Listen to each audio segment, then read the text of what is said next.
माझ्या मागे तुम्ही बघू शकता बोरिवलीच्या कार्निवल मॉलमध्ये आग लागलेली आहे।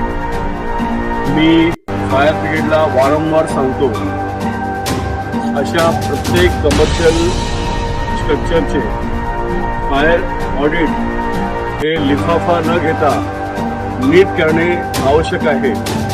बोरिवली वेस्टमध्ये अनेक शॉपिंग सेंटरमध्ये त्याच्या ओपन स्पेसमध्ये एन्फोर्समेंट आहे आणि अनेक व्हायोलेशन असताना सुद्धा फायर ब्रिगेडच्या वतीने त्यांना फायर एनओसी देण्यात येते। अनेक वेळा आग लागली आहे तरी सुद्धा नीट लक्ष दिलं जात नाही आहे। ही घटना चेतावणी आहे। आज योगायोग चांगला होता, इथे कुठलाही अपघात झाला नाही आणि फायर कंट्रोलमध्ये 4 तासापासून येत नाहीये। जर बोरिवली स्टेशनच्या आसपास जे शॉपिंग सेंटर आहे तिकडे आग लागली तर तिकडे परिस्थिती भयावह होईल। मागच्या वेळी 3 वेळा आग लागली होती। तर जेवढे पण ब्लास्टचे बिल्डिंग आहेत ते नर्सिंग होम असतील, हॉस्पिटल असतील, शॉपिंग सेंटर असतील, मुंबई पोलीस कमिशनर, मुंबई मनपा आयुक्त,